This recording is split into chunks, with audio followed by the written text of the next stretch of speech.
cristianos. Cultivamos muchas cosas en el camino al Señor. ¿Qué es cultivar? Mantener algo de la mejor manera. Las plantas hay que cultivarlas. Hoy me decía la señora que hace el aseo en el edificio, que esas matas que vean ahí las iba a sacar, iba a acabar con uno. Le dije, mejor llévese eso, trae animales y cosas. Se murieron, el sol las acabó todo, no hay nadie que esté pendiente de ella más o menos, pero las tiene, pero tiene mucho que hacer realmente. Si algo no se cultiva, ¿qué pasa? ¿Qué pasa? Se muere. Los labradores tienen que cultivar la tierra realmente, y la Biblia habla sobre la cultivación de la tierra y dice que después de 7 años, después de haber labrado la tierra, haber sembrado, ¿qué había que hacer? Dejar que la tierra descansara 7 años para que cogiera renuevo, realmente echar la abono sin cultivar y después de 7 años volverla a cultivar. Pero espiritualmente hablando hay algo que usted y yo debemos cultivar, que la Biblia habla, pero es cultivar, porque muchas veces lo hacemos y volvemos a caer en lo mismo. Que si no hacemos eso no estaremos completos. Y es algo, ya se imagina qué es eso, ¿no? ¿O qué cree que es? Es algo que no nos llama de pronto mucho la atención, que hay gente que dice que tiene y otros no. Cultivando la paciencia. ¿Sabía que la paciencia hay que cultivarla? Vamos a ver los versículos y nos vamos a dar cuenta cómo, pastor. Eso es lo que vamos a desarrollar para que Dios nos ayude. Santiago 1, del 1 al 4, por favor.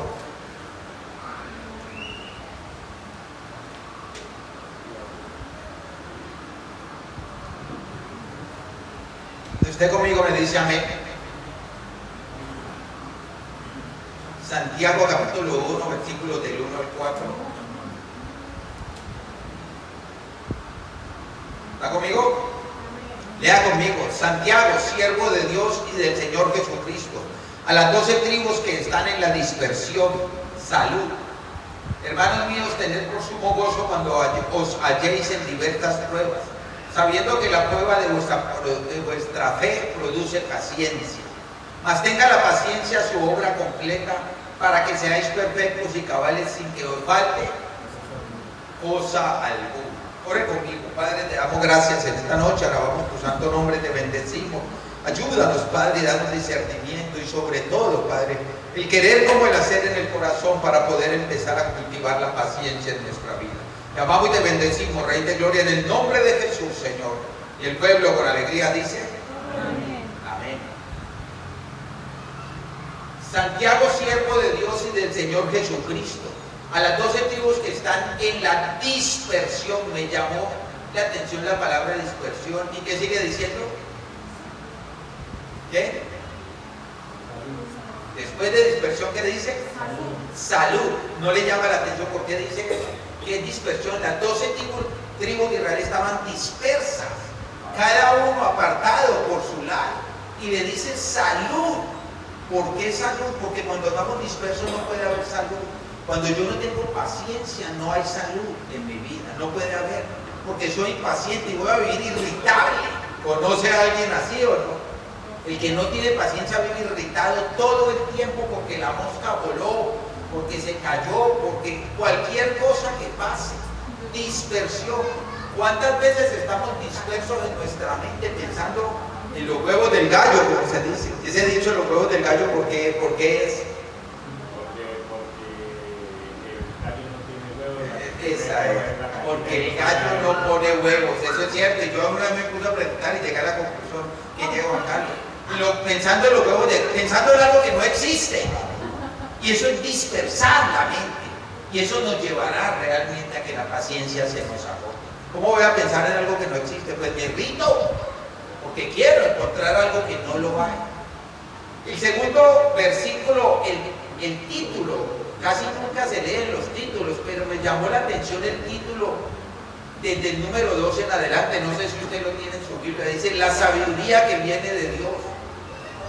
Y cuando se habla de la sabiduría que viene de Dios, uno se imagina que tiene que ser algo muy profundo y hay que meterse, y eso solamente es para los estudiados, la gente que sabe el ungido de Jehová. Quiere que le diga que no es así. Vamos a ver de qué se trata lo que es sabiduría, las cosas más simples. Dice el versículo 2: hermanos míos, tened por sumo gozo cuando os halléis en diversas pruebas, Sabiendo que la prueba, mire, dice en diversas pruebas. ¿Por qué dicen diversas pruebas? Porque vamos a pasar por muchas, no una, vendrán más, y de distinto calibre, cantidad de pruebas. Pero debemos andar gozosos en medio de ella. Siendo este sermón, yo me ponía a pensar por cuántas pruebas he pasado yo y las que faltan. Yo pasé por muchas cuando me convertí a Dios. Dios empezó a tratar conmigo y me llevó a Bogotá a vivir solo y después caí a Europa y empecé con una situación, todo era un propósito de Dios y había prueba tras prueba. Lloraba, pataleaba, me reía, me mojaba, lavaba, una cantidad de situaciones, y en una de esas pruebas yo llegué a la iglesia con el pelo largo y con arete. Así llegué a la iglesia. Y la hermana del pastor en París tomó fotos y hizo una cartelera. Ya como 8 o 9 meses de converso a Dios bautizado, y llegué y conseguí una iglesia, colombianos en París. Y ahí caí, Dios me llevó ahí y empezó, y después la diferencia que es, una prueba. Quitarme el arete fue una prueba. Yo tenía un diamante, un topito ahí, y que esto y lo otro, y Dios me lo hizo quitar un día. Dios me dijo que si le iba a servir, eso no era para testimonio, y tomé la decisión de una tras otra prueba. Eso es muy fácil, pastor, no lo crean. El 3 dice, sabiendo que la prueba de vuestra fe produce paciencia. La pregunta es, ¿ha sido probada tu fe? Y el 4 dice, mas tenga la paciencia su obra completa, para que seáis perfectos y cabales sin que os falte cosa alguna. Sin paciencia siempre nos faltará algo. ¿Cuántos dicen amén? Y de esto es lo que habla Dios en cuanto a la sabiduría de Dios. Una de tantas cosas. Pero es algo tan sencillo que usted y yo creemos que es algo. La paciencia es profunda. ¿Cuántos dicen amén? ¿Cuántos tenemos paciencia? No, sí tenemos. Créanlo. ¿Está siendo perfeccionada? Claro que sí. Si no tuviéramos paciencia no estaríamos aquí sentados. Porque lo primero que no soportaríamos era Cristo, que tratara con nosotros. Y un día le decidimos abrir el corazón y seguir. Que hacemos cosas que, pero aquí estamos.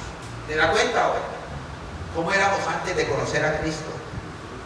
Yo le resumo mi vida. Yo estoy vivo por la misericordia de Dios. Porque paciencia tenía más un perro que yo. Altivo, grosero. No me mataron porque Dios no quiso. Qué paciencia tan bonita la que tenía. Yo sé que estamos siendo perfeccionados en la paciencia, pero tenemos paciencia. Debemos considerar las pruebas como motivo de gozo. No por el sufrimiento en sí, sino porque desarrollan paciencia, perseverancia y madurez espiritual. Perfección y cabalidad. Santiago, líder de la iglesia y hermano de Jesús, escribe a los creyentes dispersos para fortalecer su fe práctica ante la adversidad. La fe se fortalece cuando está la adversidad. En todo el trato que Dios ha hecho conmigo y que sigue haciendo, nunca he crecido tanto como en las pruebas que Dios pone delante de nosotros. Porque me ayudan a ver que esto no es lo único que queda, que hay algo más y que no es nada de lo que yo tengo aquí, baja aquí y camino por ello. ¿Por qué camina el ser humano? Normalmente. Van espirituales hoy, por gracia de Dios, es cierto. Pero toque los pies, haga así un momentico para que se despabile, ponga los pies en la tierra. Ahora sí, ¿por qué camina el ser humano? Por el común denominador. ¿Por qué? Por dinero, es así. ¿Por qué no levantamos a trabajar? No lo podemos mentir. El corazón nuestro no está dado a eso, claro que sí. Pero si no, hoy no me pagan. ¿Y dónde está el bitute? ¿De dónde como? ¿De dónde le doy a mis hijos? ¿De dónde pago? ¿Es así o no es así? Nosotros nos movemos porque hay un salario y voy por él. Pecado no es pecado. Dios dio trabajo como honra. Eso es cierto. Pero realmente el ser humano espiritual se debe mover por lo que dice la palabra de Dios. Porque la fe crezca para poder tener paciencia en las diferentes circunstancias de la vida. ¿Cuántas personas no abandonan el trabajo porque lo trataron mal? Por diferentes circunstancias. No se trata de dejarse pisotear, pero sí de aguantar con paciencia. Yo le digo que fueron muchas. Yo tuve un jefe, alguna vez yo le he contado, que me dijo Cusana, en París, un español. Pero me pagó lo que nunca me han pagado y pagaba los viernes. Llamaba a cada uno atrás y le decía, y si viene mañana le pago los 400 francos diarios. Eso era mucha plata. Me estaba ganando 8.000 francos mensuales. Y nunca me ha ganado eso. Jamás en mi vida. Haga de cuenta, hoy en día, póngale por ahí unos 5 millones de pesos mensuales. alcanza para algo, ¿no?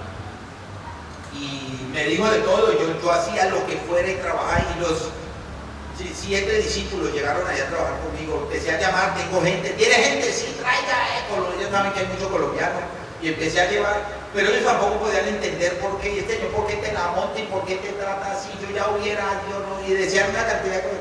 No había razón, ni había una respuesta a lo que podía pasar. ¿Qué cree usted que era? Cuando le pase algo en la vida que no tenga la respuesta, sepa y entienda que es un trato de Dios, porque está tratando el crecimiento en la fe y está tratando con nosotros, ¿qué? La paciencia. Yo necesitaba el dinero.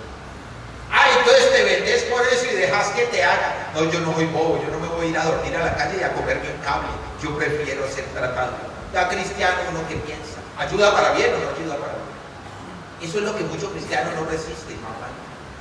Quiero hablarle primeramente cómo cultivar la paciencia. El crecimiento espiritual rara vez llega con facilidad, pero podemos celebrar el bien que Dios sacará de nuestras luchas. Eso es lo que no entendemos, las luchas que tenemos ayudan para bien y Dios sacará lo mejor de nosotros. ¿Sabía usted que un diamante se encuentra en una mina de carbón o no?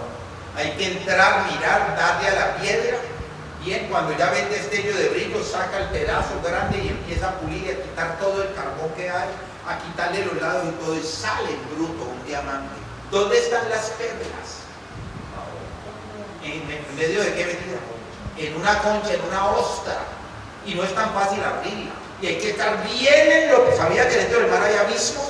Y allá hay perlas, y hay gente que se mete realmente a sacarla y saca. Ahora vaya y encuentre una perla negra. Las hay, no sabía. Eso sí es bien, esa sí no la pueden ver a simple vista. Sacan la concha de perla, pero si le sale la negra, le sale. Las cosas más valiosas de la vida están bien escondidas. ¿Y cómo las descubrimos nosotros? En la palabra de Dios. Cosas tan sencillas que Dios habla y dice que de la sabiduría de Dios influye la paciencia. Y es una cosa tan sencilla. Usted puede tener mucho, puede saber mucho, puede lograr mucho, conseguir mucho, pero si usted no tiene paciencia, es un altivo grosero que por cualquier cosita estalla. ¿Quién quiere estar con usted? ¿Lo quiere contratar? La gente prefiere hoy en los trabajos una persona que no sepa y que sea enseñable a una persona altiva que crea que todo lo sabe. Y hay muchos altivos que no saben nada, pero son groseros. Y hay otros que saben mucho y quieren pasar aún por encima del jefe. Es mejor una persona enseñable con paciencia, bien moderada, que una persona altiva. Versículo 4 de nuestro texto nos dice: mas tenga la paciencia su obra completa, para que seáis perfectos y cabales, sin que os falte cosa alguna. Necesitamos la obra completa. ¿Cuántos dicen amén? Sin paciencia no la vamos a tener. Dios todos los días trata con nuestra paciencia. ¿Qué hace usted si usted está listo para salir y se viene un lapo bien tremendo? De agua, un aguacero. El paraguas, me mojo, hay que pensar mucho, pero no diga que uno se pone alegre. Se tenía que venir a buena hora y todo eso. Con todas las cosas, Dios trata la paciencia, aún con los recursos naturales que Él mismo nos dio. La prueba debe durar el tiempo necesario para cumplir su propósito, sin intentar escapar perpetuamente. Pensemos un momento, ¿cómo reaccionamos ante la prueba? ¿Nos cansamos? ¿Nos desesperamos? ¿Nos distorsionamos? ¿Huimos o somos cabales y perfectos? Cuando yo le hablo de perfecto no le quiere decir que no se equivoque, aún no peque, no. Le hablo de que tenga una buena intención en el corazón para seguir en medio de la prueba. Cabales, que razone espiritualmente hablando y no se salga de casillas ni cargue con nadie. Busquemos la perfección en la paciencia para que no nos falte nada. Alguien dijo: quien se amolde a la prueba de su paciencia tendrá sabiduría de Dios. Proverbios es el libro que habla sobre cómo se debe manejar un ser humano en cuanto a la paciencia, la honradez, la dignidad. Y Proverbios dice que el que es paciente, el que domina la lengua, eso lo habla en Santiago también, es un hombre sabio realmente, que puede dominarse a sí mismo. Lo más difícil de la tierra no es dominar a los otros, sino dominarse a quién. ¿A quién? A uno mismo. Seamos perfectos y cabales para obtener madurez espiritual, integridad y plenitud de carácter, no una ausencia absoluta de pecado. Así usted peque, usted debe ser cabal, íntegro, no importa, porque es que todos pecamos. ¿Cuántos dicen amén? Todos, pero eso no le quita que se vuelva impaciente. El crecimiento espiritual se da en la integridad del carácter de Cristo, el cual Dios está formando en cada uno de nosotros, sus hijos. ¿Qué carácter está formando en tus hijos? Para que aprendan a ser pacientes. Pastor, mis hijos ya están grandísimos y todo, pero aún viven en su casa. Y hay una cabeza, y hay una madre. Y si no están siendo tratados como deben, ¿desde cuándo debe ser tratado el niño? Para que adquiera paciencia, carácter y sea íntegro. Empezarle a hablar desde aquí. Ahora que está la nieta, Sofía, me doy cuenta de cosas, ella ya entiende absolutamente todo, ya está que suelta la lengua, pero ya sabe qué es lo bueno, qué es lo malo, y le dan unos arranques de ira por cositas que no se le quieren dejar hacer. Y si desde ahorita no se trata con eso, ¿qué pasa? Crece otro poquito y saca la mano y venga, eso pasa. Ay, pobrecita la niña, eso es lo más normal. Nadie dice que la vayan a maltratar, mucho menos, pero hay que empezar a enseñar. Santiago enseña que el sufrimiento cristiano no es en vano, es una herramienta para la madurez espiritual que transforma al creyente, haciéndolo perseverante y más parecido a Cristo. ¿Cristo tuvo paciencia? Mucha y toda. Si Cristo no hubiera tenido paciencia, no va a la cruz del Calvario por usted y por mí. ¿Quién sabe qué hubiera hecho? Yo no voy a ir a morir por ellos. Tuvo tanta paciencia que le dijo al Padre que sí. Seguramente le quiero hablar deseando ser más paciente. ¿Cuántos lo desean? Como que ¿cuántos lo desean? Dígalo duro para que Dios lo oiga y trate con nosotros. La mayoría de nosotros diría que sí. Pero, ¿cómo se puede llegar a tener un corazón tranquilo y apacible en un mundo caído, impío, perdido, asolado por los demonios? ¿Y qué podemos hacer para fortalecer este atributo con el tiempo? Romanos 5:3-5, por favor.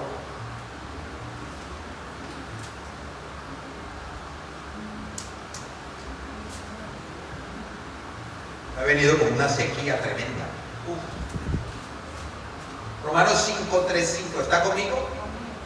Y no solo esto, sino que también nos gloriamos en las tribulaciones, sabiendo que la tribulación produce y la paciencia prueba, y la prueba y la esperanza no avergüenza, porque el amor de Dios ha sido derramado en nuestros corazones por el Espíritu Santo que nos fue dado. Sepa, entienda que tenemos al Espíritu de Dios.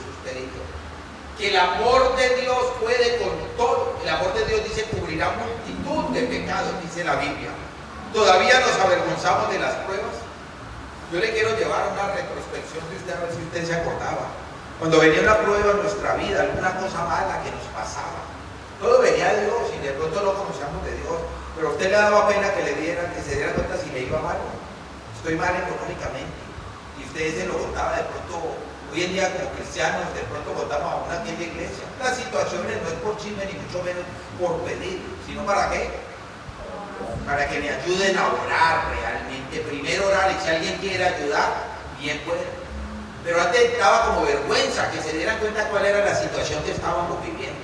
La pregunta es, ¿todavía nos avergonzamos con las pruebas que Dios pone? Porque es que hoy en día somos cristianos y viene el dedo ¿qué? Acuérdese de esto, ¿no?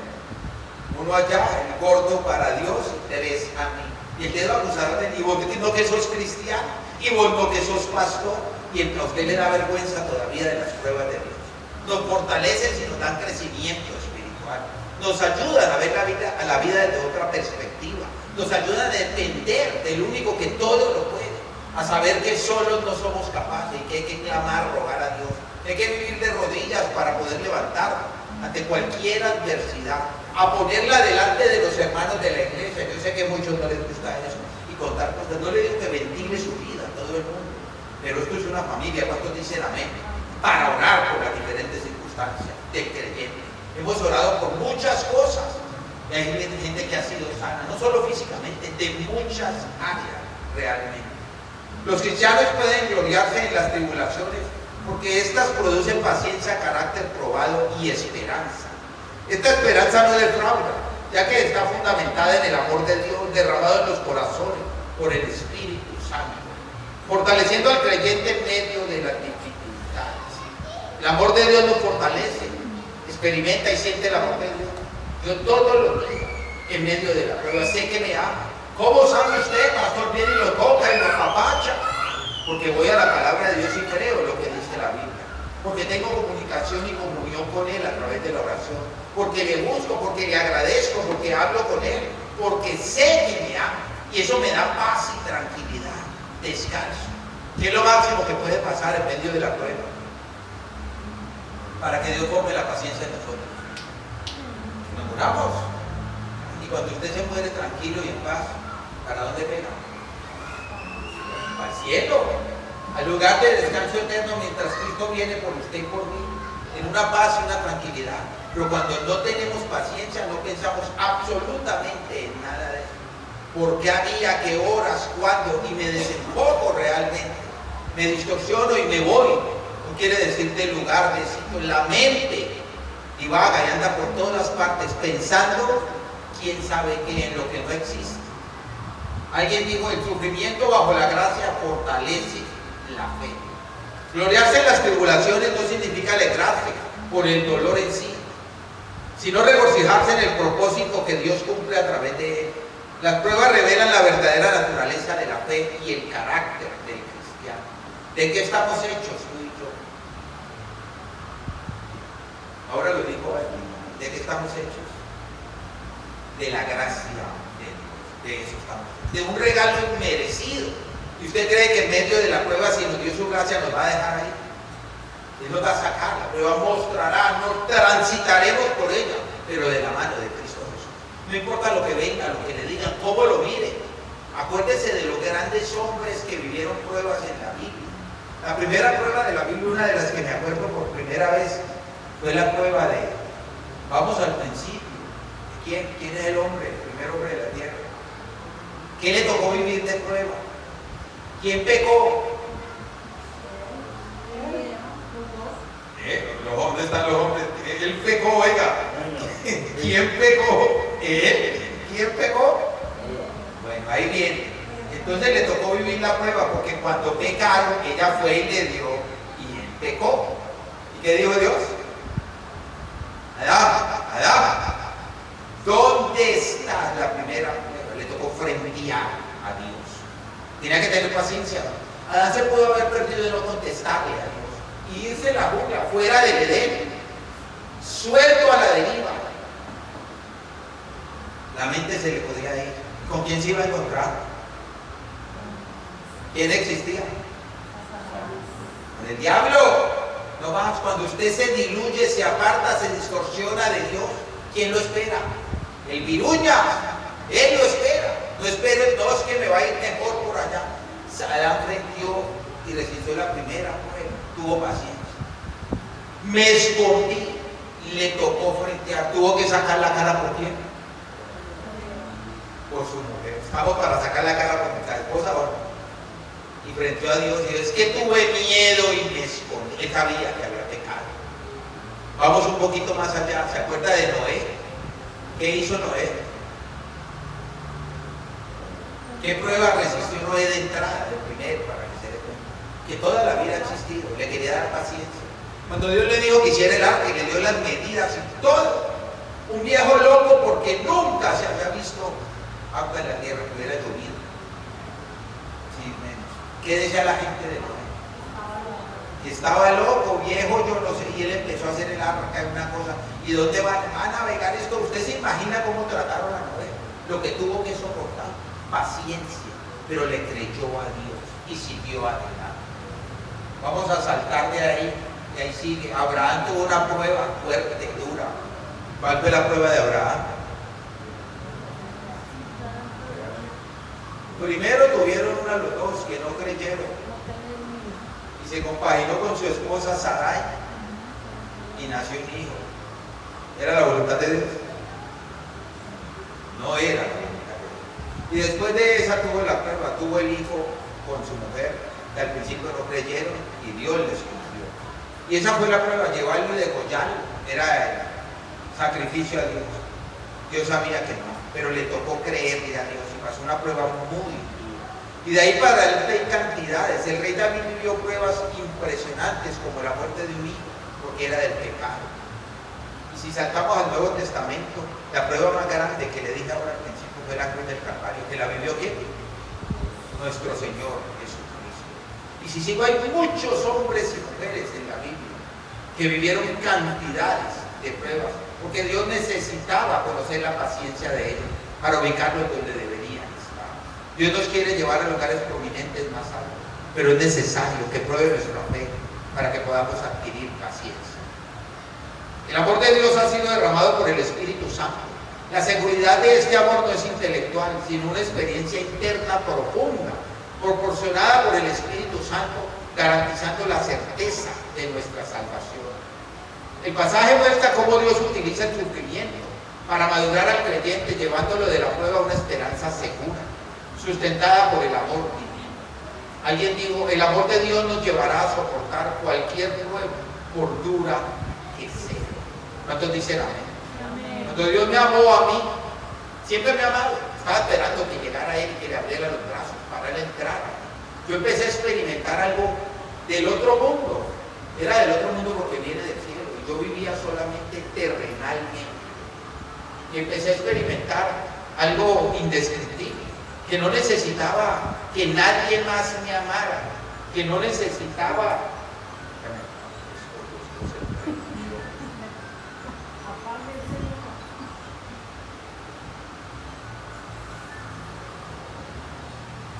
No necesitaba absolutamente de nadie más. No es que no necesite humanamente o físicamente de alguien. Lo que le quiero decir con esto es que sabía que había un amor que lo llenaba absolutamente todo. Y eso me trajo paz, paciencia, tranquilidad. Paciencia, ¿por qué? Porque la angustia existencial en mi vida se acabó. ¿Quién soy? ¿De dónde vengo? ¿Y para dónde voy? Eso era una carga en el corazón que uno no sabía, porque había vacíos en el corazón. Y el amor de Dios lo llenó. Y el amor puede con todo. ¿Cuántos dicen amén? El perfecto amor de Dios. Y trae paciencia. Viva, descanse realmente en ese perfecto amor de Dios que le dará paciencia. Porque usted se suelta a lo último. Si no lo he logrado esta noche, ahora en el llamado en la oración lo puede hacer. Suéltese en las manos de su Padre amoroso. No cargue con nada más. Que me dijo, que me miró, que no me hizo, que no llegó, que no fui, que me dolió. Lo que quiera que le esté pasando. Yo sé que hay cosas en la vida insoportables. Pues es un decir porque no son insoportables. Porque si fueran insoportables y la hubiéramos vivido, estaríamos ¿qué? Muertos. Si no la podemos soportar. ¿Por qué estamos aquí? Son soportables realmente. Pero hay que soltárselas a Dios. Crecer en la paciencia. Cierro con el tercer punto. Las dificultades son oportunidades para desarrollar la paciencia. ¿Cuánto lo vemos? ¿Cuánto lo vemos desde esa perspectiva? Pensemos en la paciencia como un músculo que se fortalece con el ejercicio. Si el músculo no se usa, se atrofia. Está hecho. ¿Cómo se dice? Ya se sabe que eso es cierto. Los músculos que no se usan, si usted deja de tomar agua, ¿qué le pasa a la garganta? Sí, y después de ahí, ¿qué pasa? Se le pega el barbero para que lo entienda mejor. ¿El barbero qué se dice a los animales? Para que la garganta, esto. Usted deja y se reseca, pero después de resecarse llega un momento. Le voy a decir para que se rió al papá de mi esposa. Y tomó una decisión de ayunar. Le cuento algo real. Y él dijo, voy a ayunar, y andaba con la Biblia y todo. Fue vago, mujeriego, lo que quiera. Pero un día tomó una decisión, creía en Dios, leía a Dios, no comía cuento, porque no iba a las iglesias, llevaba el bien, daba más de lo que era. Y él sabía que tenía pecado y que había. Y tomó una decisión un día de arrepentirse. Y se arrepintió. Y empezó a ayunar. Pero ayunó derecho. Le pagó a Dios hasta con su vida. ¿Y qué le pasó en la garganta? No volvió a comer ni a beber. No pudo hablar, no pudo, y se le pegó esto aquí, se le cerró. Llega un momento en que se pega. El músculo que no se ejercita se atrofia. Se pega. Después no lo va a poder mover. ¿Qué quiere decir eso?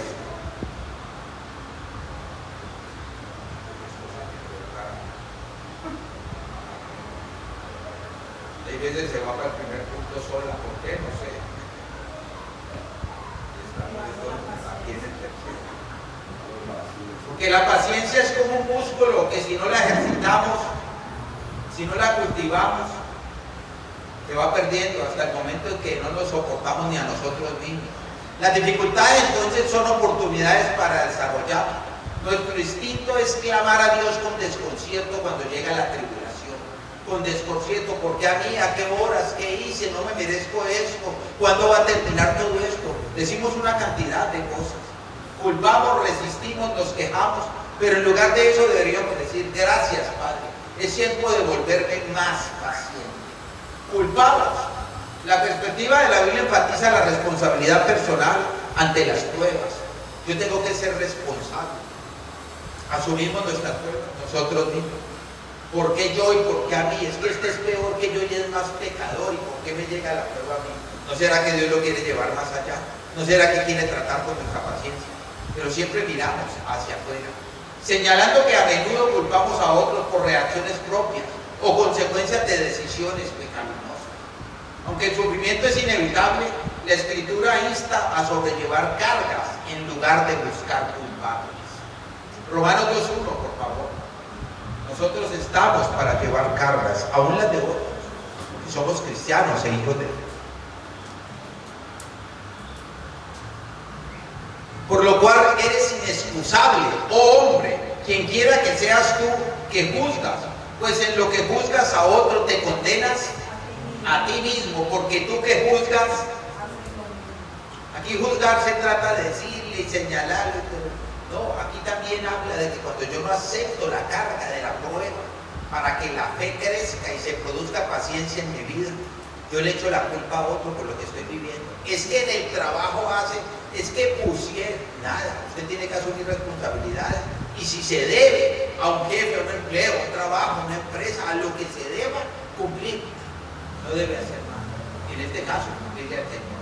El peligro de culpar a otros indica que al contar o culpar a otros por malas acciones, nos condenamos a nosotros mismos, ya que a menudo practicamos lo mismo.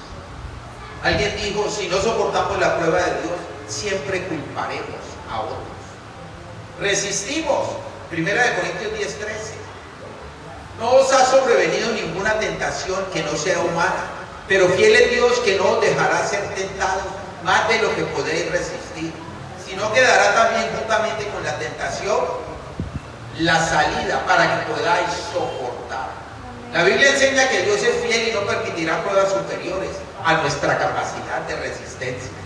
Aunque el sufrimiento es real, la promesa es que Él dará la salida o la fuerza para soportarlo, asegurando que ninguna tentación es mayor que la capacidad humana de resistir.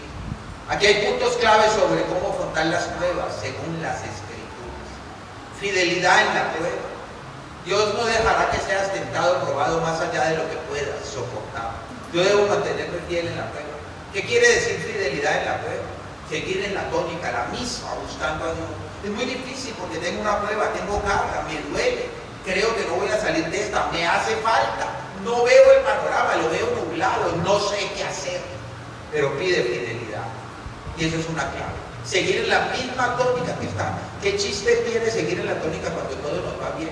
Como dice la Biblia, amar a nuestros amigos. Así es que dice.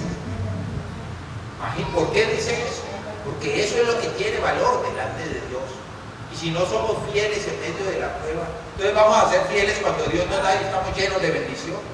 La salida, junto con la prueba, Dios provee el camino de salida para que puedas soportarla. Siempre hay una puerta, siempre saldrá el sol después de un aguacero. ¿Cuántos dicen amén? Crean, hay una salida, pero a veces no la vemos. Vemos todas las puertas cerradas y hay puertas, sino que vemos un muro de protección o un gigante. Todos los hombres de Israel, cuando el rey Saúl llegó a pelear y estaba el gigante Goliat, ¿qué veían? Una derrota inminente, que nadie fue capaz, nos van a matar y primero yo voy a morir en manos del gigante y luego va a tomar al pueblo. Llegó un niñito, 16, 17 años de escaso, que lo primero que vio en medio de semejante prueba, ¿qué fue? Una oportunidad y una puerta abierta para tomar la nación. ¿Por qué? Porque era un hombre de Dios. ¿Por porque creía, porque era fiel en la prueba. Le tocó pasar las verdes y las maduras de noches cuidando ovejas, pelear contra el oso, contra el león, ser desechado por sus hermanos, y su padre se acordaba de él. Y la mamá no tenía ni voz ni voto, ¿qué podía hacer? Pero ese día vio una puerta abierta y la puerta era el gigante. ¿Entró por la puerta o no entró? Lo derrotó. Perseverancia. La resistencia produce paciencia y el carácter, lo cual lleva a la madurez. Yo tengo que perseverar en medio de la prueba, no echarme para atrás ni salir corriendo, y buscar ayuda donde no debo. Estamos para ayudarnos como hermanos en Cristo, pero la primera ayuda es en oración, buscando a Dios, y en humillación, diciéndole a Dios: quiero ver la puerta que tú ves, quiero ver desde tu perspectiva, ayúdame, Señor. Clame, patalee, llore, berree, pero es así, porque Dios lo llevará al sitio, o le traerá a la persona indicada, o le dirá quién es. Dios obra a través de las personas, o hará un milagro sobrenatural en cualquier momento. A mí me han pasado muchas cosas de eso. Recompensa. Resistir la prueba trae recompensa espiritual y esperanza, crecimiento espiritual, y saber que Dios siempre estará con nosotros en medio de las pruebas, y la paciencia crecerá. Es normal sentir el deseo de no aceptar el sufrimiento, pero la fe bíblica invita a confiar en que estas situaciones son pasajeras y tienen un propósito mayor. ¿Cuántos dicen amén? Santiago nos exhorta a considerar las pruebas como motivo de gozo, pero a menudo fallamos en hacerlo. Para el ser humano, alabar al Señor en medio de la tribulación no parece algo normal. Sin embargo, esto cobra sentido cuando nos aferramos a la promesa de que Dios obra para bien a través de las dificultades. Romanos 8:28, muy conocido, pero eso es lo que tenemos que leer en medio de la prueba, porque crecerá la paciencia y acrecentará nuestra fe. Y sabemos que a los que aman a Dios, todas las cosas les ayudan a bien. Esto es a los que, conforme a su propósito, son llamados. ¿Ama usted a Dios? Como que Dios no se lo va a creer. ¿Ama usted a Dios? Entonces, ¿de qué se preocupa? Aquí dice que los que amamos a Dios, todo ayuda para bien, y que Dios nos sacará adelante. No esperemos en vano. Podemos alabarlo por el fruto espiritual que producirá en nosotros. Aceptar la dificultad como un medio de crecimiento es un concepto radical, pero los hijos de Dios tenemos motivos para regocijarnos. Hay que ser firme y radical en la prueba, seguir en la misma tónica con Dios y regocijarnos en medio de eso. La tribulación fortalece nuestra paciencia, nos afirma en sus promesas y nos enseña a esperar por su tiempo. ¿Cuántos tienen tiempo para esperar en Dios? Todos ustedes. Yo no sé qué está viviendo, qué prueba, pequeña, grande. Es que hoy no pude mojar el pan en el café y leche. Cosas como que usted dice: hoy no pude hacer. Todos los días no nos van a salir las cosas como queremos. El tiempo apremia. Vivimos en un mundo más rápido así, realmente. Pero debemos hacer un alto en el camino para que Dios trate, pruebe nuestra fe y nos dé crecimiento en paciencia. Que cada día nos ayude más a cultivar la paciencia, porque es una puerta de entrada donde quiera que Dios nos ponga. La gente se fija más en de qué está hecho una persona, no de cómo está hecho, porque de cómo está hecho de estudio, de conocimiento, de todo lo que ha aprendido. No tengo nada contra el estudio, pero si a eso le suma paciencia, dignidad realmente, lealtad, una persona calmada, tranquila, con un corazón dispuesto y enseñable, Dios nos abrirá muchas puertas. Amén. Yo le pido que cierre sus ojos, incline su cabeza.